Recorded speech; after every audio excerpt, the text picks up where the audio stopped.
This Dean's seminar, it's one of the great pleasures of being Dean that I get to meet our visiting fellows personally, and we had what I at least consider to be a lovely chat a few weeks ago. And it's a pleasure to welcome Professor Penney Lewis formally to the School of Advanced Study and to this Dean's seminar. Penney is Professor of Law at King's College, where she specialises in medical ethics, and in particular the emotive topic of euthanasia. She's also published extensively on child sexual abuse, but she's currently working on a really exciting project that we were discussing concerning the relationship between the criminal law and medical practice, and that is what she's going to talk to us about today. Thank you very much. I just thought I'd start by getting a sense of the balance between lawyers and non-lawyers, or people who've studied law and people who haven't studied law. I see 3 people whose background I know, but how many of you are lawyers or have studied law? You have to put your hand up if you've been in my class. Okay, so it's sort of an evenly split. So I'm not going to assume any legal knowledge. Some of you will know some of this, but actually there's hardly any what we would call formal law in this project, in this paper. And what there is sort of is at the beginning. So don't worry if you're concerned that your legal expertise doesn't allow you to follow, because pretty soon we'll get on to less formal legal change. Okay, so I'm going to be talking about legally controversial medical procedures, which I've abbreviated as CMPs, or sometimes I call them NCMPs. And the N stands for new. The reason why I'm interested in new and controversial medical procedures is because there are some controversial medical procedures, I've put them in gray at the bottom, abortion and euthanasia and assisted suicide, which, although they're controversial, they don't fall into the same category as the ones that I've listed in black. Because they're regulated by specific provisions of the criminal law rather than falling generally within criminal law provisions that aren't designed for them. Although euthanasia in some jurisdictions is regulated by specific provisions, in other jurisdictions it just falls under the general law of murder. So I do have some difficulty distinguishing it, but I have some other ideas on how to distinguish it if anyone wants to pursue that. But mostly I'm talking about new and controversial medical procedures. Now, you'll notice that a lot of these are not new now, but at one point they were new, and their acceptability vis-a-vis the criminal law that was then an issue, and then eventually we get to the point where we no longer think of them as new and controversial, and we're quite clear that they're not criminal offenses. But what I'm interested in is how we get to that point. So the one that's currently in the media, or has been over the last, say, 10 years, is the last black one, which is amputation for bodily integrity identity disorder, sometimes also called body dysmorphic disorder.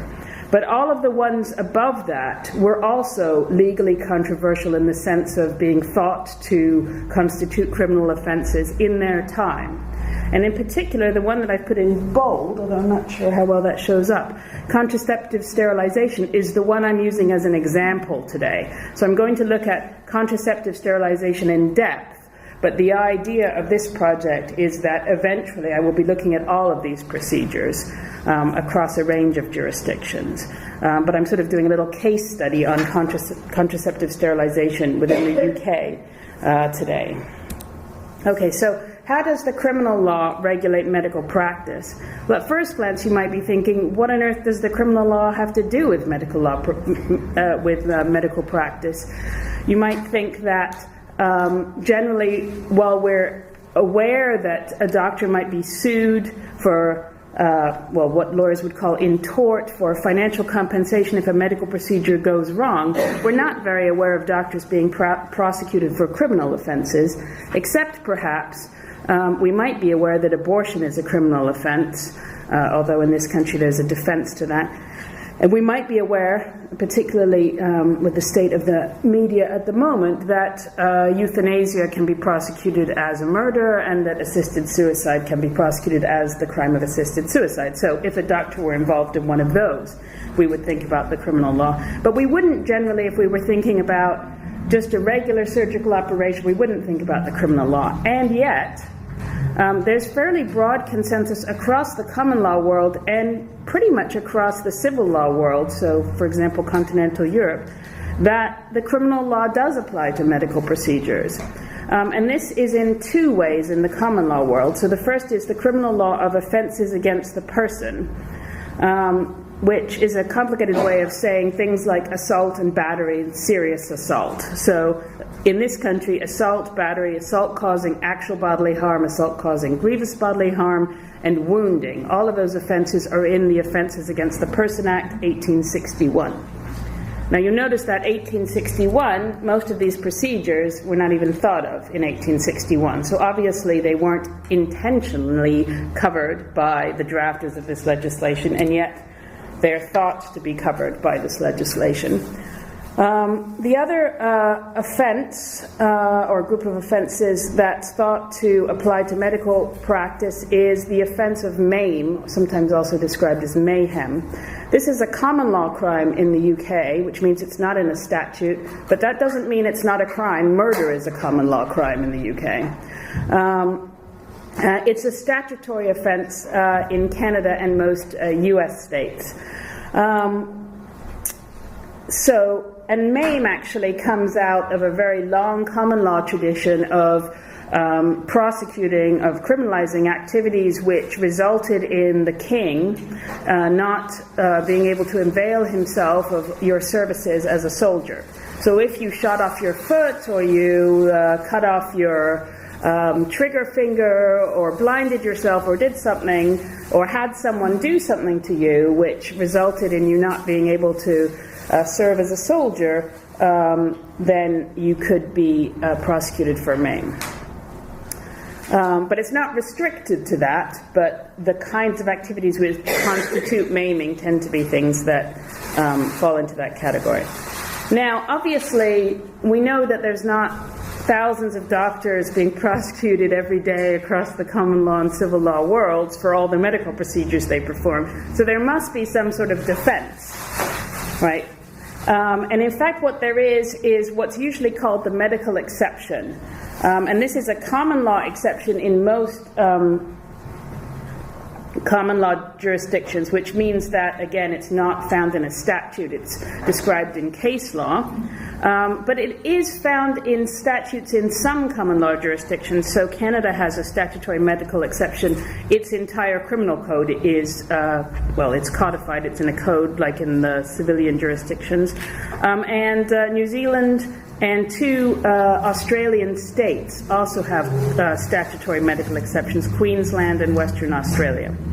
So what I'm really interested in is the contours of the medical exception and how these controversial procedures start out being considered to fall outside of the medical exception so that you could be prosecuted for performing them, but eventually are considered to fall within the medical exception.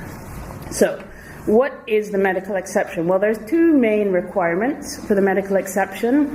The first is consent. So, for example, if I'm having my appendix out because it's ruptured, I'll have to consent to that procedure. Now, you may think, well, what if I'm in no condition to consent? There'll be some proxy for consent. And whatever that proxy is will depend on the jurisdiction. But every jurisdiction has some way of legally dealing with people who can't consent. So when I had my appendix out, I was actually 3.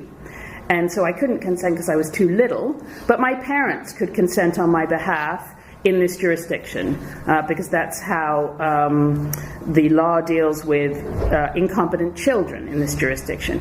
If, on the other hand, I'd been 23 and let's say I'd been unconscious, then the law would have allowed the doctor to make the decision in my best interest using either the common law defense of necessity, which was what applied when I was 23, or what is now found in the Mental Capacity Act as statutory defense. So there'll be some proxy. Every jurisdiction has some way of dealing with these cases. And for our purposes, we don't really care about this particular aspect. We're just going to assume that we're talking about a consenting adult. And if you look back at these procedures, actually, we really are pretty likely to be talking about a consenting adult, because most of these procedures, with the exception of male circumcision, genital mutilation, which is actually in this country a separate statutory criminal offense, and possibly organ donation, are likely to be done on consenting adults. So it's a fairly valid assumption for our purposes. What we're interested, though, is we've got a consenting adult, and we want to know what more do we need besides a consenting adult in order to make this not a criminal offense. In other words, in order to fall within the medical exception. And everyone is fairly clear that what you need is some kind of public policy justification. People differ on what that actually means, so there's a lack of consensus. And I've tried to look through the ways in which people describe, courts, judges speaking extrajudicially, academics, etc., describe the public policy justification. And as a result of this, I've divided the public policy justification into three different ways of focusing it, which I think appears in the literature and in the judicial cases. Now, this is a very early example of a description of the medical exception. So this is from a judge speaking extrajudicially in 1925 before the Medico-Legal Society, responding to a paper that had been read by Lord Riddell. And he says, Lord Justice Atkin is talking about the fact that consent isn't enough in order to make an operation legal. There's also got to be, it's also got to be not contrary to public policy. Another way of putting it, there's got to be some form of public policy justification. 1958, Glanville Williams, in a very influential book, again describes the medical exception. Now, he uses language which is very, very common, but it's somewhat misleading. So he's talking about, can the patient validly consent? Well, obviously the patient can consent. Nothing's stopping the patient from consenting. And he's put that word validly in there. And what that really means is the patient's consent enough because there's a public policy justification for this? Or is the patient's consent not sufficient because there isn't? So it's slightly misleading language, but you see it quite a lot, so that's why I've put it in there. So you quite often will see an academic or a judge say, can the patient consent to this kind of procedure? They're not really asking whether or not the patient can consent. They're looking to see whether or not there is some form of public policy justification, as indeed by the time you get to the end of the quote, Glanville Williams admits himself. And these kinds of descriptions of the medical exception continue up until the most recent case in which this was extensively discussed was the House of Lords decision in Brown in the 1990s. So although I've not sort of provided you with quotes all the way through from 1925, 1958, all the way continuing into modern times, rest assured that this is still a valid part of our criminal law. The government's made no attempt to change it, and we still are in this situation where technically every medical procedure constitutes a crime. So I said I divided the public policy justifications into three different focuses. The first is a patient focus. So the operation would be justified, would fall within the medical exception if it was to the patient's benefit, or what you sometimes see is the use of the word therapeutic. So it was therapeutic, which simply means it benefited the patient. You see this in quite a lot of statutes which are based on Stevens' draft criminal code of 1879, which was intended to be a criminal code for the UK, but it was never taken up in the UK, but it was taken up in a lot of Commonwealth countries. So the New Zealand, Queensland, Western Australia, and Canadian criminal codes are all based on Stevens' draft criminal code. and they all refer to a medical procedure being lawful if it is for the patient's benefit. However, the benefit is not patient-determined. If it was, then consent would be enough, right? Because the patient would be saying, I consent, and thereby am indicating that I consider myself to be benefited by this plastic surgery, cosmetic surgery, whatever the procedure was. That's not sufficient. There's some kind of objective scrutiny of what it means to benefit the patient. There's some interesting case law from right across the Commonwealth that a pecuniary benefit, a monetary benefit, is not sufficient. So Wright is a very old English case about one of these MAME offenses. A man who had a friend of his cut off his hand, I think, so that he could get some public assistance.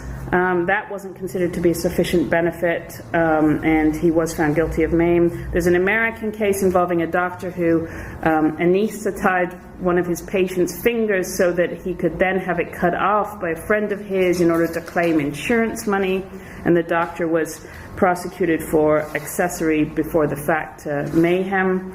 And in the British case of Bland, although none of this maiming takes place, the court does refer to the fact that a monetary benefit's not sufficient. So what we're looking for is some kind of benefit to the patient's life or physical or mental health.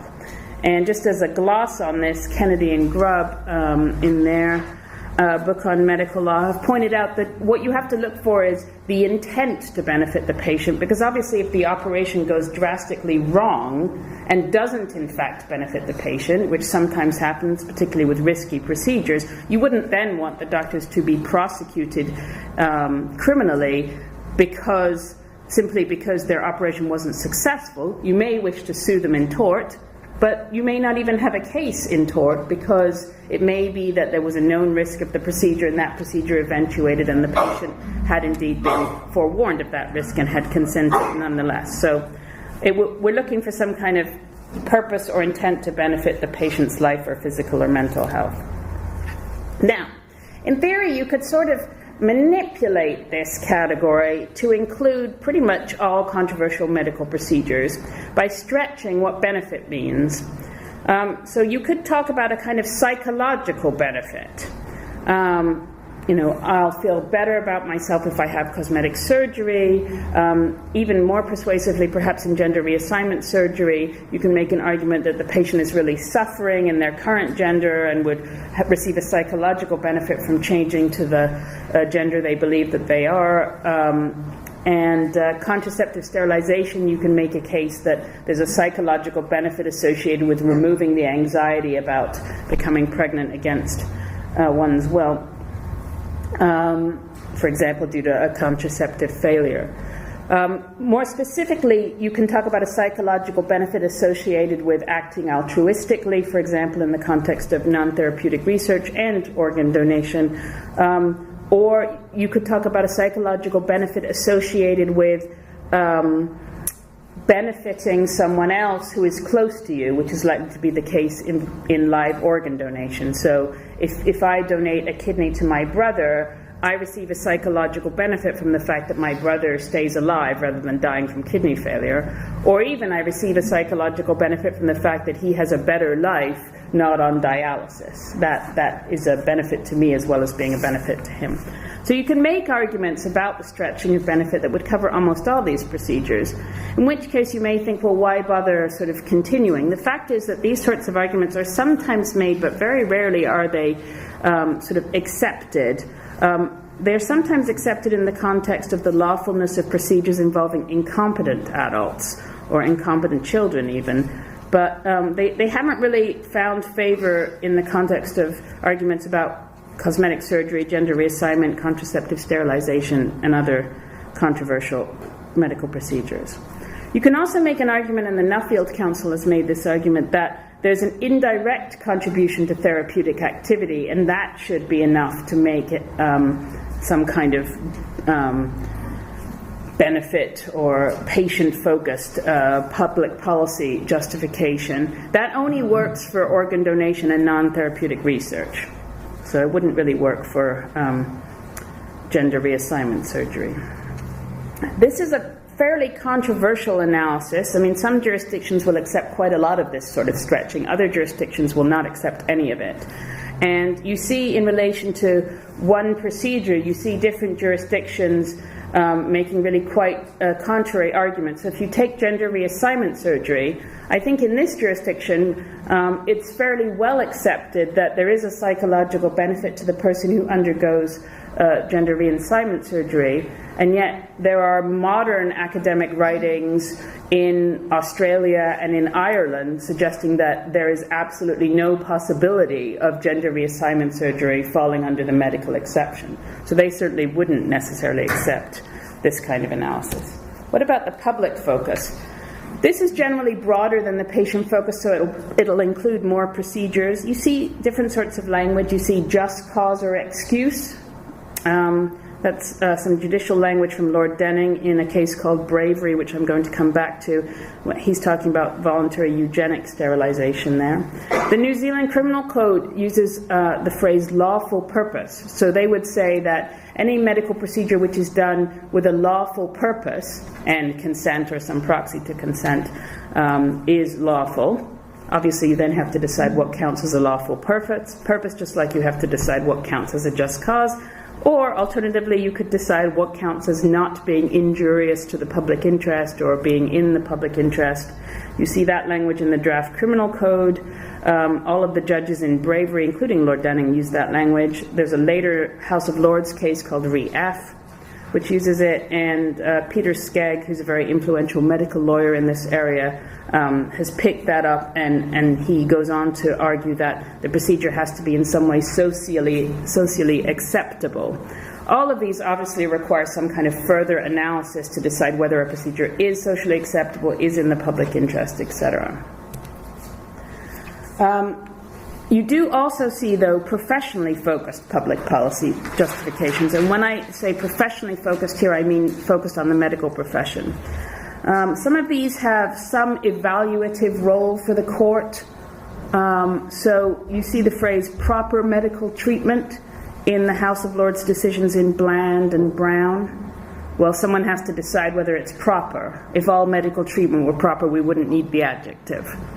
You see reasonable surgical interference. Again, someone has to decide if it's reasonable, because otherwise, if all surgery was included, then we would simply say anything a doctor does is lawful and is not a criminal offense, which is clearly not the legal position.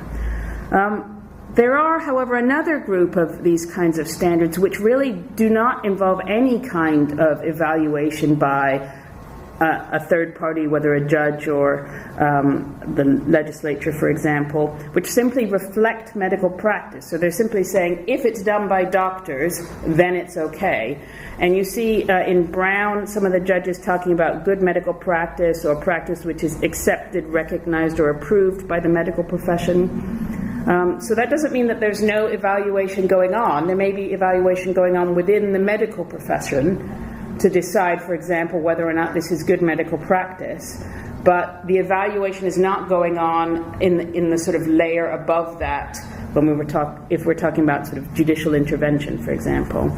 And this is picked up by an English legal academic called Jonathan Montgomery, a Scottish legal academic called Gordon. The Law Commission of England and Wales uses an approach like this, and a very influential criminal law theorist in Canada. So you do see this sort of analysis across the common law world in both judicial decisions like Brown, in law reform documents, and also used by academics. So one of the things that I'm trying to figure out here is which of these focuses, or foci, focuses, I think, is really the one which actually represents how legal change works. So, in other words, when we look at the procedures which eventually become covered under the medical exception, how is it that they are incorporated. Are they incorporated using a professional focus, a public focus, or patient focus? So legal change on controversial medical procedures. In the UK, we almost never have any kind of formal legal change on controversial medical procedures. There are exceptions. Abortion, a very long-standing exception which dates from many hundreds of years.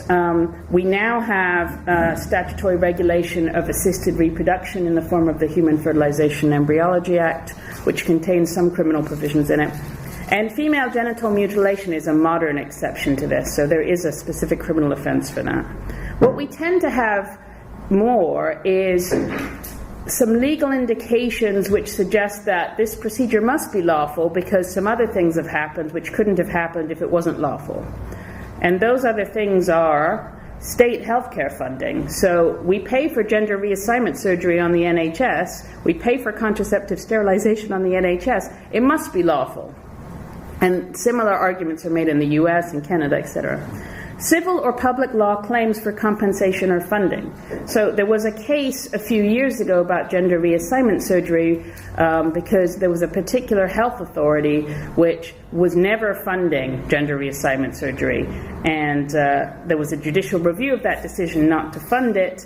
That must presume that gender reassignment surgery is lawful, because otherwise, obviously, they wouldn't have to fund it. Similarly, there's been quite a lot of litigation over failed sterilizations that were contraceptive in nature. So if you can sue your doctor for the fact that your contraceptive sterilization didn't work and you subsequently became pregnant, it must be lawful to perform a contraceptive sterilization, because otherwise you wouldn't be able to pursue that claim. And government regulation. Organ donation must be lawful because there's a whole statute that covers it.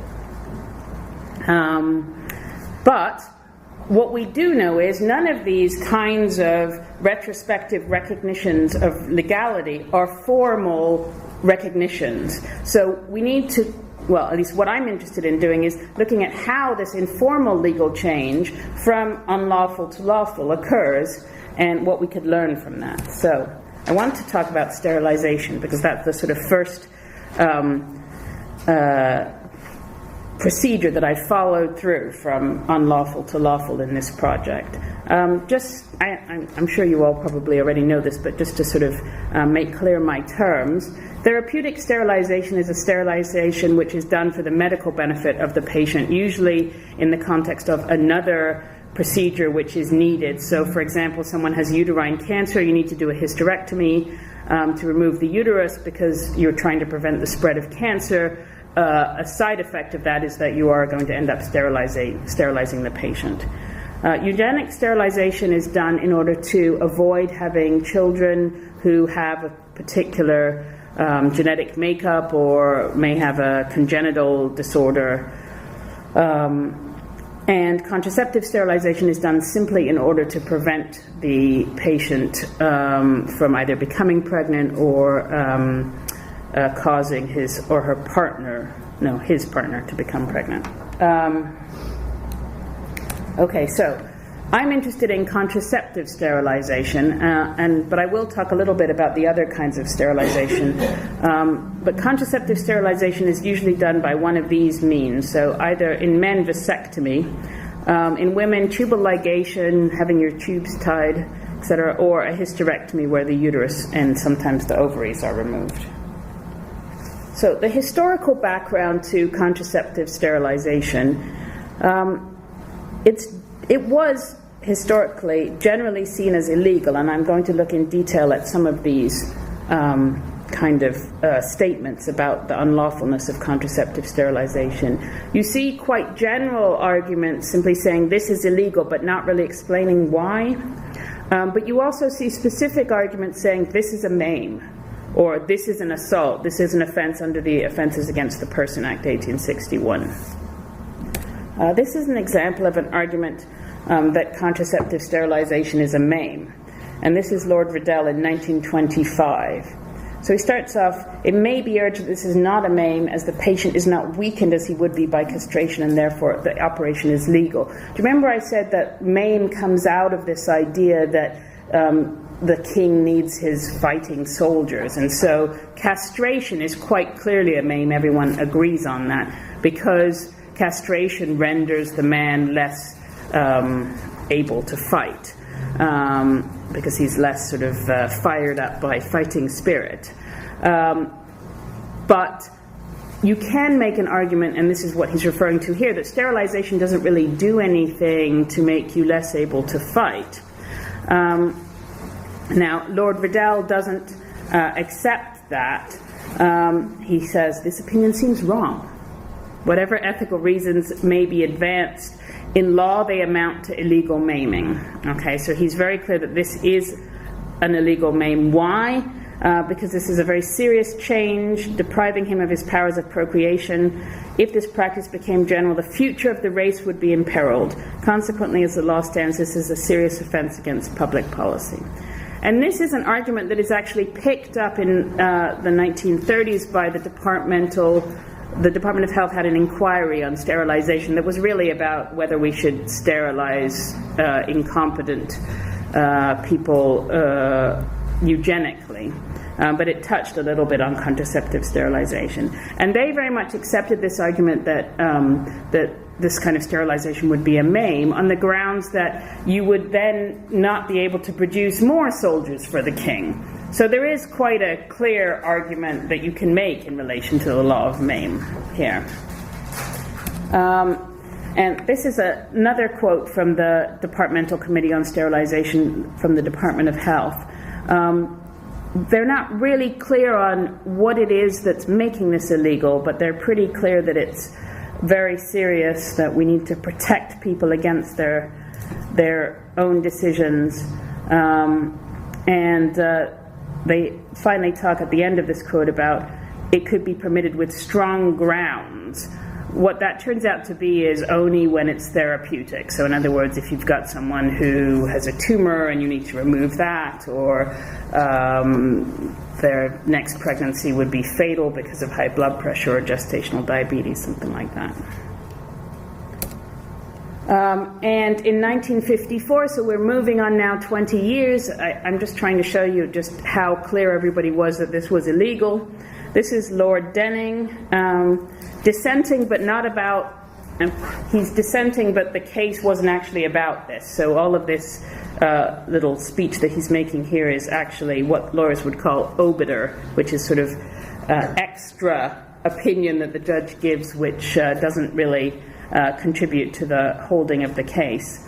And he describes contraceptive sterilization is plainly injurious to the public interest, degrading, injurious to his wife, any woman he may marry, and then he's worried about licentiousness, and it is illegal. He is very clear that it is illegal even though there is consent. Okay, so this is a very clear statement that this procedure does not fall within the medical exception. 1954. 15 years later, by 1968, pretty much everyone who considered this issue was convinced that it was lawful. Now, there had been no court decision since Bravery. There had been no statutory intervention. So, without any formal legal change, the law changed, effectively. So, what was going on during this time of legal change? I'm sort of starting here kind of in the late 50s, 1960s, and I'm looking through the 60s. Obviously, we know some things happened in the 60s. But in terms of contraceptive sterilization, particularly, when we start at the beginning of this period, there was a fairly cautious attitude on the part of doctors. The leading textbooks were split on legality. So there were textbooks, medical textbooks, which said to doctors, this is unlawful. There are other textbooks that weren't so clear, or even thought that perhaps there might be some scope for lawful sterilizations. The medical defense societies, now these played an incredibly important role. At this time, before the NHS indemnity scheme, every single doctor in the UK would have been a member of one of the medical defence societies, either the Medical Defence Union or the Medical Protection Society or the Scottish equivalents. And they would have been the bodies who would have defended the doctor in court if he or she were sued, which is normally how you would end up in court. You would be sued because the procedure had gone wrong. But also, if you ended up being prosecuted, they would have also defended you, provided it had some relation to your practice. And so if you did something which the Defense Society had advised you not to do, you would then be in some difficulty in terms of getting your defense. Even though you would have obviously paid your fees, but still you had to pay attention to what the Defense Society said. The British Medical Journal and the Lancet, the two most influential medical journals, were really divided on contraceptive sterilization.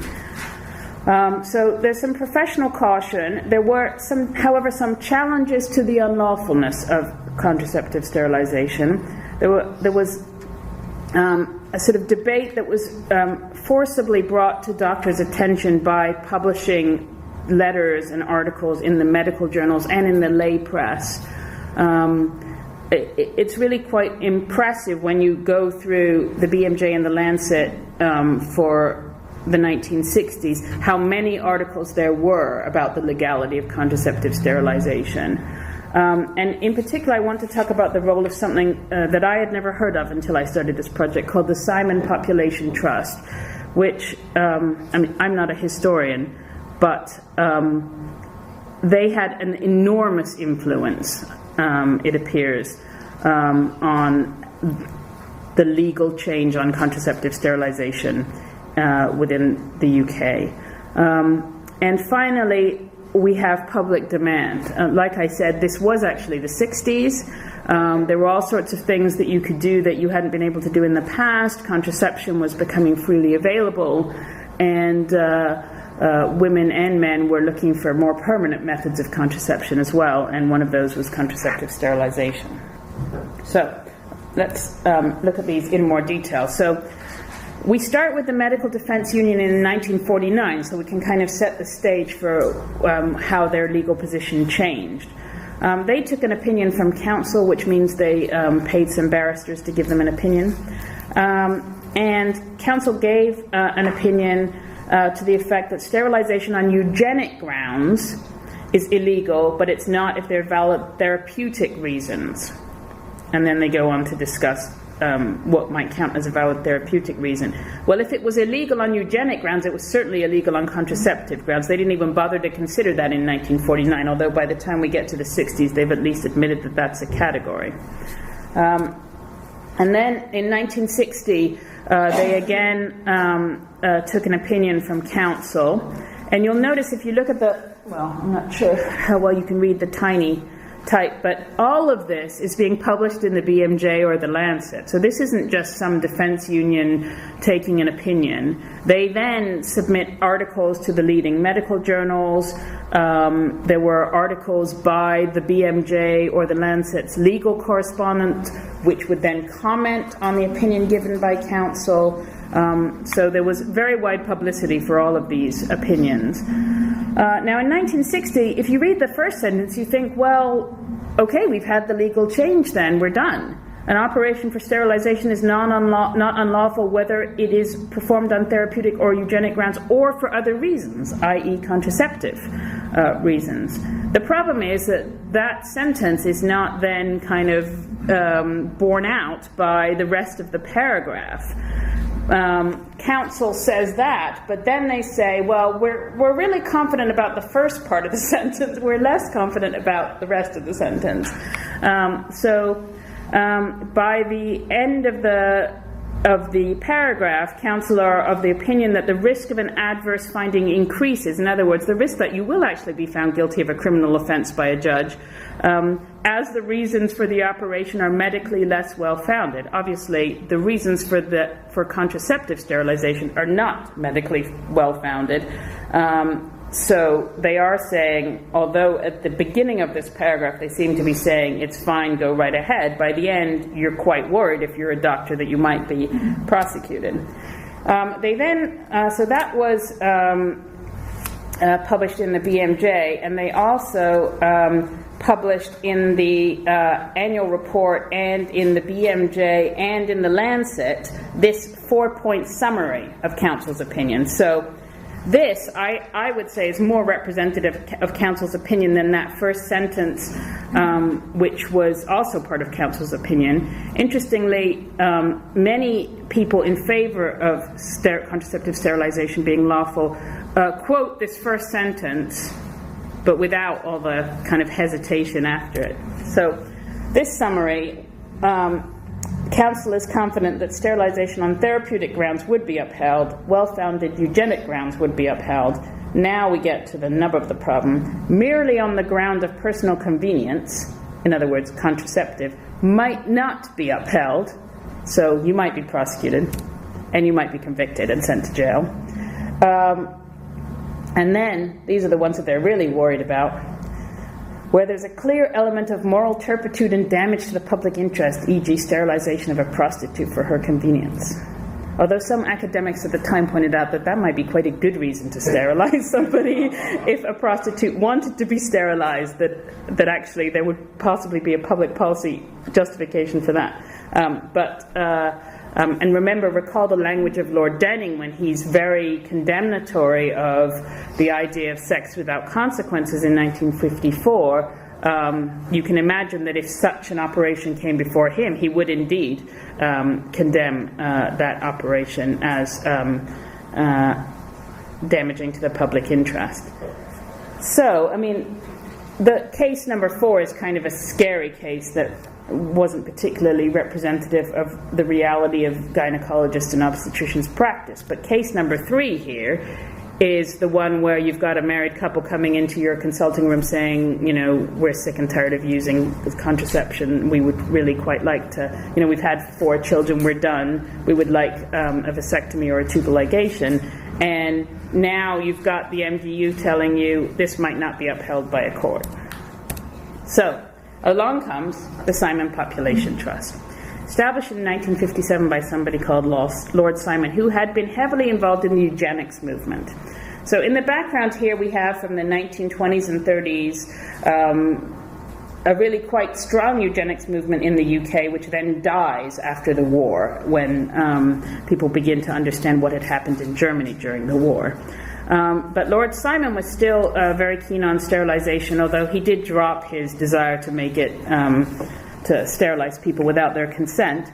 And he had chaired a population, political and economic planning research group on population, and was very concerned about world overpopulation.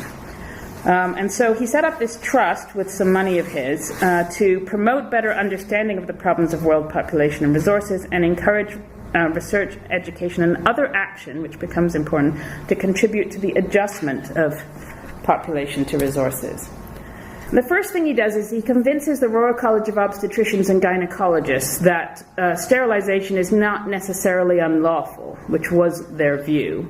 And he also makes strenuous attempts to bring publicity to the Simon Population Trust legal interpretation, which was sterilization is not unlawful because there's no specific crime of sterilization, despite everything I've said up till now. And he also, the trust also is very keen to keep pointing out how many of these sterilizations are going on. So they want to publicize not only that their view that it's lawful, but also that it's happening. They make repeated interventions in both the lay and the professional press, so in the broadsheet newspapers, in the Lancet, in the BMJ, in the obstetric journals, denying the applicability of the Offences Against the Person Act and the law of Maine, and they describe the numerous surgeons regularly performing these operations. There's no good data, there's just anecdotal data. They describe them as many for broadly social reasons, and perhaps most importantly, in 1966 they launched this active vasectomy project, which they advertise in the Lancet and the BMJ. And this is a project whereby if you want a vasectomy, you can contact the trust. They will provide you with information, provide your GP with information, provide your GP with the names of surgeons to whom you can then be referred for the vasectomy, and if you don't have enough money, pay for it. In 5 or 6 months, they had 2,000 vasectomies. I mean, in 1966, they really did make a big impact on the number of sterilizations that were going on, and this continued for the next couple of years. Their legal interpretation, which I said they were wanting to bring publicity to, is that no surgical operation is per se unlawful unless Parliament had so decreed, and the only operation that's designated is abortion. So they basically reject all of the analysis that we've seen so far, which is the law of assault applies, the law of maim applies, and they point out, which many have done, that what about cosmetic surgery? What about circumcision? Why aren't people being prosecuted for these offenses? Since they're not, therefore the Offences Against the Person Act doesn't apply. This was obviously contrary to the opinions obtained from counsel by the Medical Defence Union. So I said they convinced the Royal College of Obstetricians and Gynecologists, and they convinced them not only that the legal position was obscure, but that it was worthy of publicity. So in their report on abortion, which they were preparing because the Parliament was just about to debate the abortion bill, which eventually became the Abortion Act 1967, there's actually a whole section in that report published in the BMJ about sterilisation. They talk about potential liability under the OAPA. They refer to the doubts that the MDU Council had expressed, and they talk about the need for clarification being a far greater urgency than the need for a new abortion law. So they really did want this cleared up. Okay, the SPT, after the 2,000 vasectomies, finally manages to convince the MDU that they're being too conservative, and they refer to their earlier view. You remember that contraceptive sterilization might not be upheld by a court. The climate of public opinion has been changing. Now, this is the only thing that has changed, right? We haven't had a judicial decision. We have no legislation. The MDU Council feels that a more liberal attitude would now be taken by the courts than might have been the case 5 years ago. Philip Addison, this is a letter to the BMJ. This isn't even an article. Philip Addison was the secretary of the Medical Defence Union. And this is probably the point at which contraceptive sterilisation becomes lawful within the UK. A letter to the BMJ. I just want to go back a little bit and talk about the role of the BMJ and the Lancet. In 1960, the BMJ had its doubts about the MDU opinion, at least the sort of first sentence, which was very positive. By the late 60s, they still weren't swayed by the MDU or the SPT, and they refer to the SPT as putting out propaganda, but they accept that the legal position's in doubt. They certainly don't agree with the SPT's interpretation that unless it's a specific criminal offense, it's not a crime. And they cite the risk of imprisonment and prosecution and imprisonment. Now, think about this. You're a doctor, you're trying to decide what to do, and there's an article in the BMJ saying you could go to jail, right? You're not very likely to go ahead and perform these sterilizations if you think that you're going to be risking jail. Particularly if you think about the sort of countervailing pressures. I mean, we know that doctors very occasionally might risk criminal prosecution in terrible circumstances, particularly, let's say, before the development of palliative care, where maybe they might not treat a neonate, or they might up the dose of morphine of someone who's suffering terribly. But here we're just talking about someone who doesn't really like using contraception. So the sort of countervailing pressure against the risk of going to jail is perhaps not as great. The BMJ wanted some kind of formal legal change, but interestingly, they seem to be in favor of sterilization on demand. They just didn't think that it was lawful, and so they wanted something to actually make that clear. The Lancet was more favorable towards the SPT, arguing that the OAPA didn't apply, there was no need for legislation, and agreeing with the SPT and the MDU. However, they thought that a test case could sort of settle it once and for all, but they were worried about male judges deciding on the lawfulness of vasectomy because they thought that male genders were generally squeamish about things like that. It's actually an argument that they picked up from Glanville Williams. I mean, there's no data on which he based his theory, but it's an interesting argument, I think, and may in part explain why there never was a test case. Now, finally, public demand. This is a little graph which is quite nice because you can sort of see the trend. It's actually, we're talking about a very small number of cases here because this is just one hospital, King's College Hospital, the hospital associated with my institution. And the person who wrote this paper was actually the president of the Royal College of Obstetricians and Gynecologists, whose name was Peel. And he had followed the number of cases of termination of pregnancy or abortion and sterilization, which are the little squares, termination alone, which are the little circles, which, as you can see, rockets in 1966, and sterilization alone, which goes up fairly steadily during the 1960s. So public demand's growing, their willingness to provide it is also growing. Okay, by 1968, the MDU decides to reiterate its position that was stated in that letter in 1966. They repeat the original statement that no sterilization is unlawful, which, remember, was sort of the beginning of the 1960 statement, but then had all the doubts.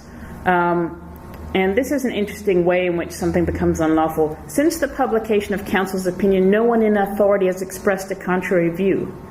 So, and no one in authority had threatened prosecution. So they now decided that there was no risk of prosecution.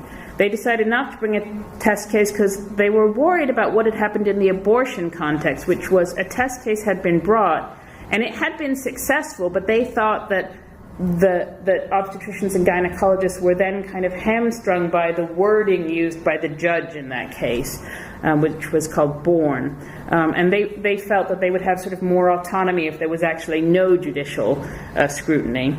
And they argued that there was no need for legislation because it was already lawful. So effectively, the SPT has now convinced both the Royal College of Obstetricians and Gynecologists and the MDU to change their views. This is just to recall, just a few years earlier in 1960, what the MDU had said. They were really quite worried, and yet there had been no formal legal changes that had resulted in them changing their opinion. So now legal change is complete, and I'm almost done. By 1969, the debate was pretty much over, and there was almost no debate left. The debate had moved on to whether non-therapeutic, i.e. eugenic and or contraceptive sterilization should be covered by the NHS. And you see this in other jurisdictions too, the debate. Once everyone's convinced of lawfulness, then the argument becomes who should pay for it. Eventually in 1972, there was an amending act which made it clear that such sterilizations would be covered by the NHS. So, how does this work? This is my sort of initial description of this one example of contraceptive sterilization, which I'm hoping to refine as I look at other procedures. I've looked at quite a few jurisdictions, even though I've only talked to you about England and Wales, or the UK more generally. And this does seem to be fairly consistent in jurisdictions where there's been no formal legal intervention. But there's also another kind of problem if you do end up with early formal legal intervention, which I'll come back to. So the yuck reaction, this is a common term in medical ethics. Initially, what tends to happen is you get this reaction. Obviously, this is unlawful because it's completely abhorrent in some way, and you get this from judges, you get this from legal commentators, you even get this from doctors. who are saying this is morally abhorrent, this shouldn't be done. And you see this about all of these procedures. So you see this about contraceptive sterilization, you see this about cosmetic surgery, you see this about organ donation, even though I think those doubts were very swiftly moved away from gender reassignment surgery, and certainly about amputation for BIID. Then you sort of move into a situation where you have legal doubts and a sort of cautious response from the medical profession. And as that continues, the evidence seems to build, both empirical evidence and also anecdotal evidence, which is published in journals. What I see in the context of contraceptive sterilization is a sort of rebuttal of the legal doubts in the medical and lay press, which convinces more doctors to act. So the numbers keep, this isn't really sequential, I've numbered them, but obviously the evidence keeps building. As you convince people that the legal doubts are not worth worrying about, then you get more and more cases.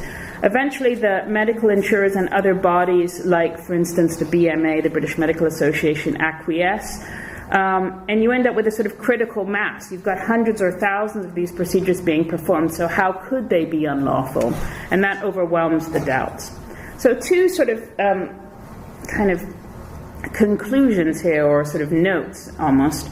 One is, if we were going to pick a focus for the public policy justification, I suppose the first thing I would say is notice that no one really bothers to explain why it is that this is lawful. They just keep telling you that it is. But it would appear to be that we're talking about a professional focus, because what the SPT tries to do is to convince doctors that this is proper medical treatment, that they can do it, that it is part of a doctor's sort of arsenal of procedures that can be offered to patients. Certainly the arguments are not being made, you can do this because it's therapeutic. In fact, it's usually distinguished from therapeutic. Therapeutic, yes. Oh, these ones we're worried about because they're not therapeutic. And no one's really making much of an argument that publicly the medical exception is sort of being met. Although I suppose what you do see is the MDU does talk about public opinion changing, but that's not really the same as making an argument that the public policy justification is satisfied because this is in the public interest, or because there's a just cause or lawful excuse. The other thing to note is this incredible reluctance to seek formal legal intervention. At any time they could have brought a test case. They certainly could have done a lot more to lobby the government to include sterilization in the abortion bill, or to bring forward a statute which would have made it very clear that sterilization is lawful. They did quite a good job of getting it covered on the NHS in a very short amount of time. So had they put even a small amount of that energy into getting the government to just say, yes, it's lawful, then they probably could have had that resolved sometime in the 60s. But they don't, because they're worried about formal legal intervention. So finally, factors in legal change that I'm sort of in the process of identifying and would like to try and refine. One is the importance of a critical mass of procedures that are being undergone or undertaken. And in part this is a function of time, but it's also a function of the prevalence of the underlying condition. So there's not very many people wanting gender reassignment surgery, so I think that sort of took longer in a way for a critical mass to build up. Obviously there are other factors which also affect, and I'm not arguing that any one of these factors is determinative, but that they all play some role.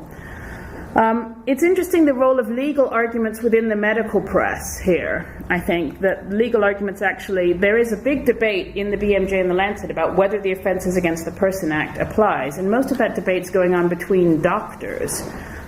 Which I think is interesting. The role of interest groups is really something which surprised me. The SPT had a huge impact. There was a similar organization in the US called the Association for Voluntary Sterilization, AVS, which really did a huge amount to convince people that sterilization was lawful. There was another organization in Canada as well. The role of medical insurers and other bodies, particularly in this country, medical insurers, they played a very significant role, the MDU. Once the MDU changed its advice, That seems to be the critical point. The role of legal medical journals is, I think, interesting. Very little of the academic arguments that appear in academic legal journals ever get picked up or discussed in the medical journals. Perhaps the only one I can think of is that argument that Glanville Williams made about judges being a little bit kind of squeamish about vasectomies, which isn't really an academic legal argument. And finally, the involvement of sexuality. If you think about sterilization and gender reassignment surgery in comparison to organ donation, obviously there are other differences, but the involvement of sexuality seems to be a kind of brake on legal change. In other words, it's harder to obtain legal change in circumstances where sexuality is involved. Right, now, plan for further work. Where am I going from here? So what I'm trying to do is identify the process and the factors which affect the process of legal change, looking at each controversial medical procedure and across a variety of jurisdictions, looking both for the kind of informal legal change which I've talked about today, but also looking at formal legal change. So in France there was a decision about vasectomy in the 1930s, and sterilization wasn't considered to be lawful in France until less than 10 years ago. So the effect of a criminal prosecution in the 1930s, I mean, there are obviously other factors also going on in France as well as that, but that seems to have had a huge effect on when sterilization actually became lawful, much, much later than many other countries which would have had similar sort of population backgrounds, and interestingly, much, much later than when France legalized abortion, which was many years before that. So the impact of judicial decisions, and I also look at the impact of legislative intervention. New Zealand actually has a statute which says contraceptive sterilization is lawful, and so I'll look at that as well. So thank you all very much.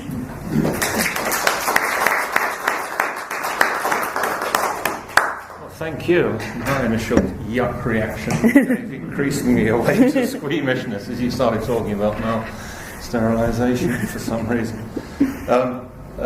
But that's not a comment on the excellence of the work that you were presenting.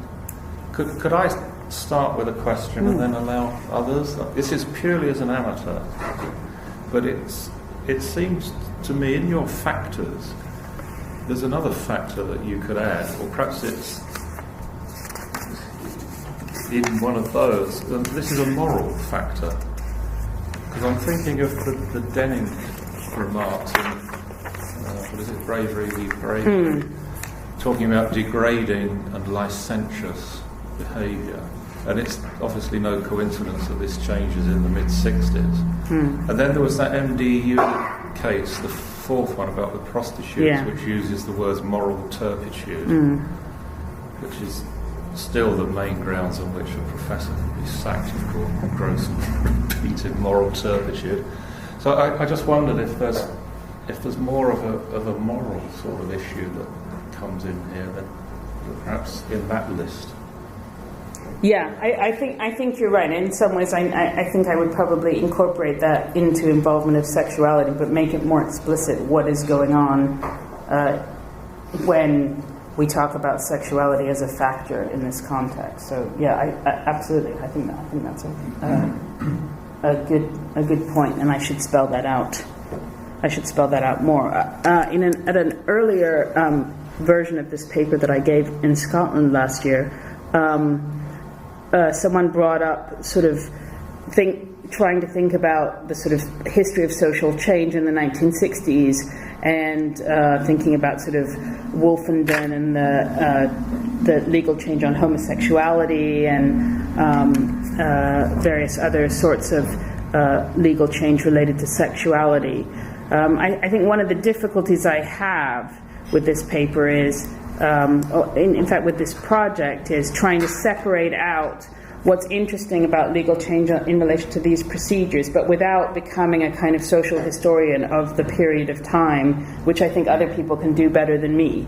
So that's sort of one of the things I try to kind of keep in the back of my mind, that that's not what I'm doing. But on the other hand, you can't talk about the fact that this legal change happened in the 1960s is not a coincidence. Yeah. And yet it's interesting because other jurisdictions also went through the 1960s, and yet they didn't necessarily experience legal change. So one of the things I want to do is look at, sort of compare how legal change happened in some other jurisdictions where, the sort of time period doesn't kind of coincide quite so neatly as it does here.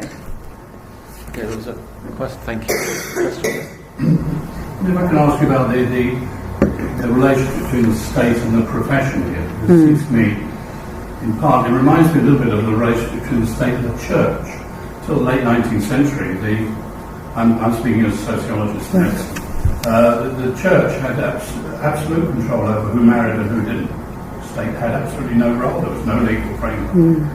And slowly this was eroded, so that the church had an independence from the state in these matters. Again, as it happens with sexuality, of course, who you could marry, whether you could marry your brother-in-law, sister-in-law, and so on.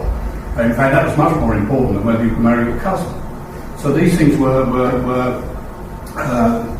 governed by the church. And from a sociological point of view, of course, the medical profession has long had an independence, and the GMC operates independently of the state to a degree. That's a degree of autonomy.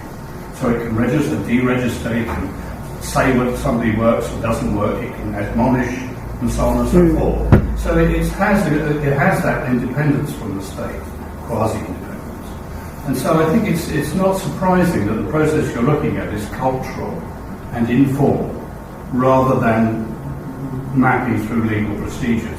And the underpinning of that, for just one comment, is of course the question of taboo. I mean, the medical profession has one thing that distinguishes from all others, and that is it has access to the body.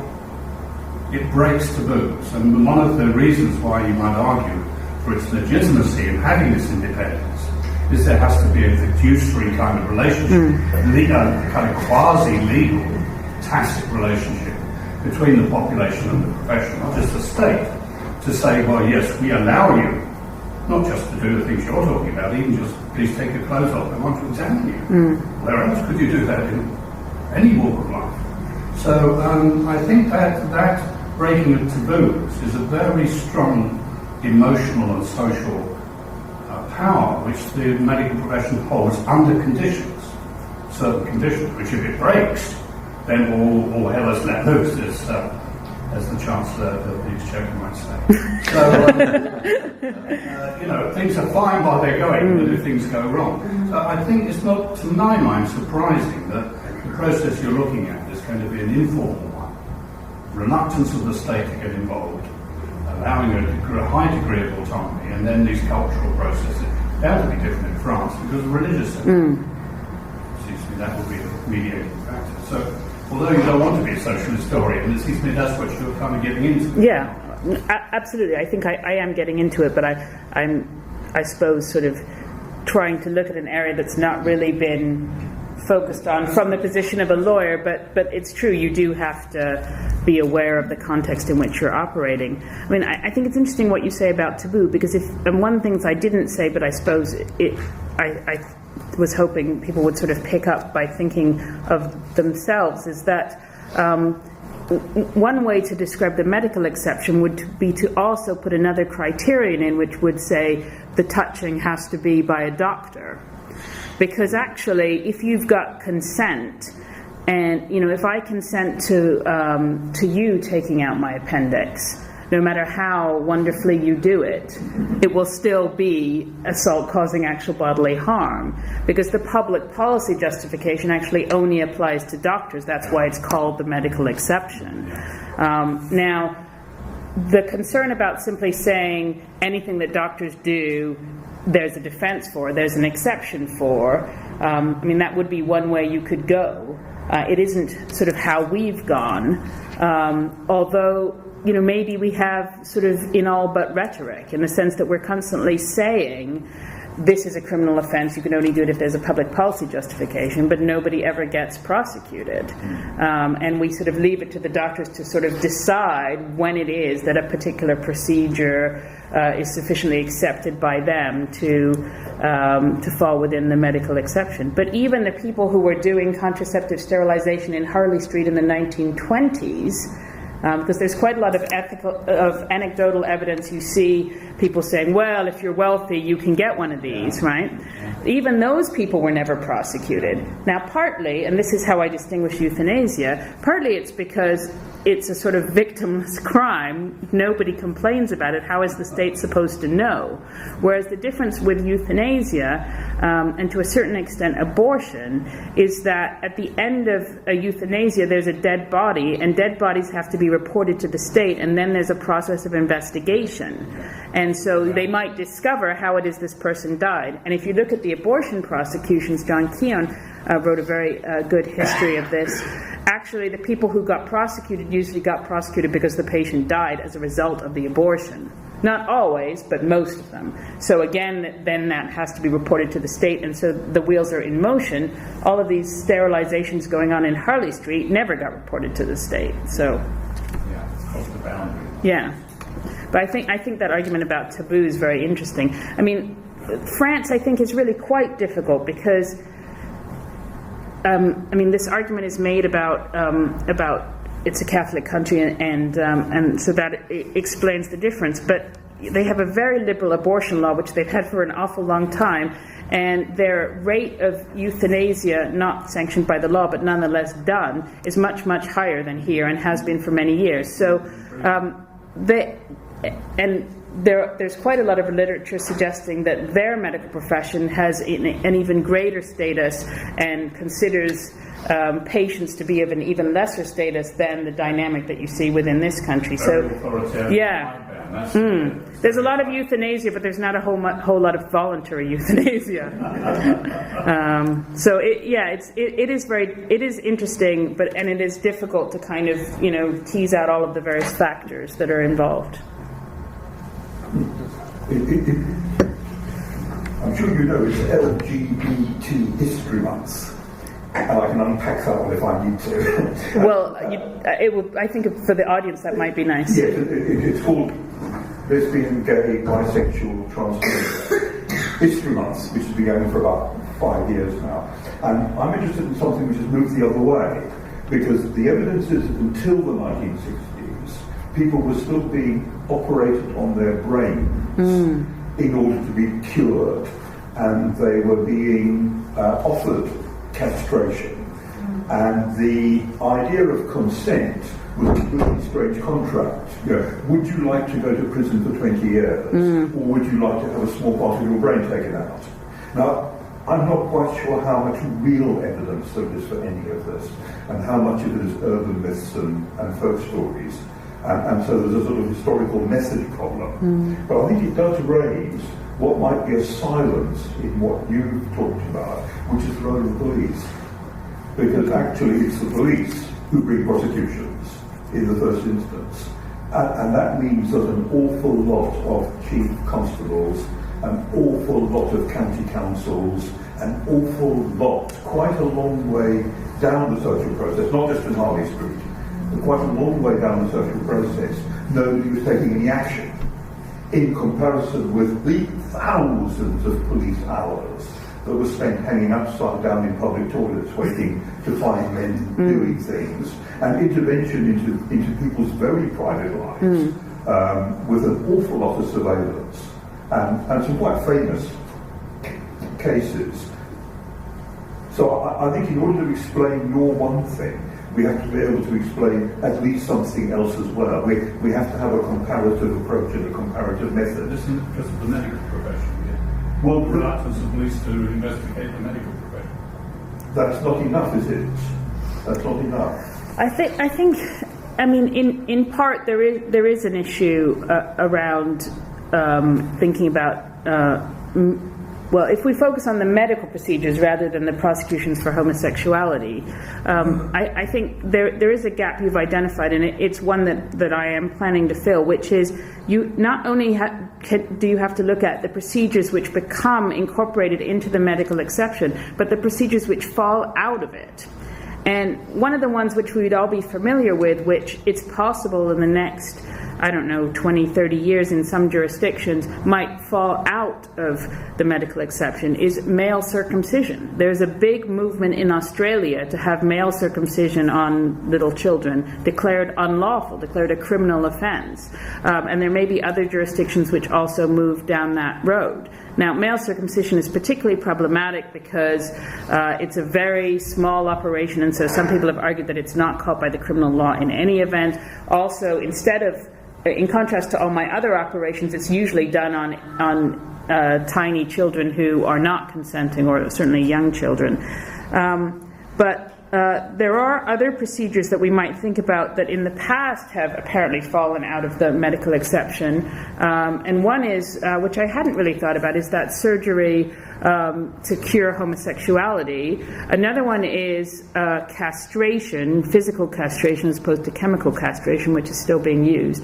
And there is a case on that, on physical castration for a sex offender, in which the court actually refuses to get involved, refuses to say whether or not it would be lawful or unlawful. But it's one of these cases where they promise the prisoner he can get out if he agrees to the... So you as a medical lawyer, you're incredibly worried about the consent, but there's also this issue about the public policy justification.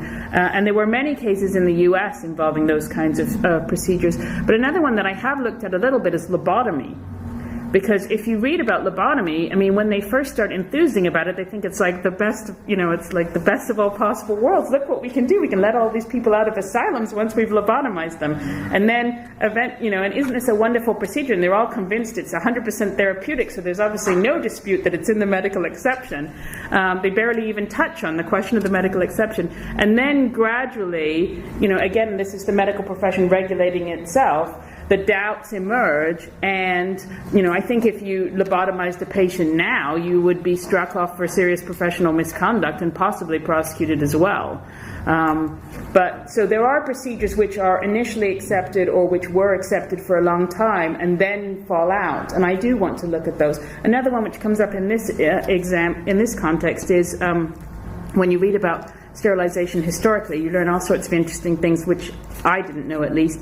They used to sterilize people using radiation, and then eventually they realized it caused cancer.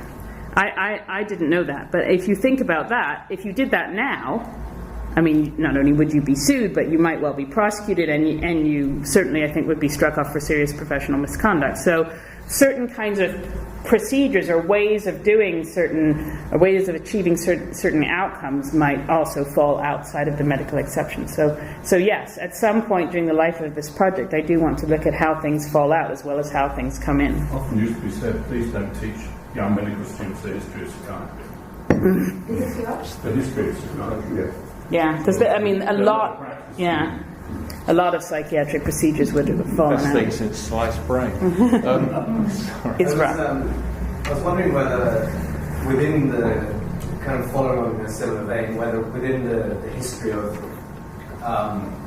contraceptive sterilisation we see a kind of a contraflow whereby sterilisation for people who are able to request it has kind of become relatively uncontroversial and has become decontroversialized, and yet we're seeing a kind of increased controversy surrounding, especially in the courts, surrounding the idea that we might sterilize people who have various kind of mental deficiencies, and well, in a way. What the basis for that would be, really? Is it the idea that we're kind of interfering with their autonomy, that if they're already incompetent, then... I mean, really those cases are an argument about whether in the circumstances the sterilization is therapeutic, which broadly defined, certainly in English law, would be, is this sterilization in this person's best interest? So it's not an argument about contraceptive sterilization or eugenic sterilization, at least not explicitly, but there is a debate about what is really therapeutic for this particular person, and attitudes on that have really changed even in the last 10 years, so that in almost every case involving an incompetent adult which went to court over sterilisation, the court agreed that the sterilisation was in their best interest until about 2000, when they started scrutinising these cases a lot more closely and saying, well, couldn't you just put this person on long-term contraception? Or couldn't, if they're this incompetent, then are they competent to consent to sexual intercourse, and shouldn't you be supervising them a little more closely to make sure that they're not being raped effectively? So there is a sort of change in the way courts view the therapeutic nature of sterilisation when the patient is an incompetent adult. But it's within that context, it's not really within this bigger kind of criminal law problem, I suppose. But it certainly is a sort of different view of how one can best take care of those who are unable to take care of themselves, I suppose. I'm afraid I have to wind this up because I've got to go and chair an extremely boring meeting at 2:00, which will be in stark contrast to the excellent hour and a half that we've had on a really interesting topic for both professionals and for lay people like me as well. Thank you so much, and I'm sure everyone will wish to join with me in thanking our speaker once again. Thank you so much.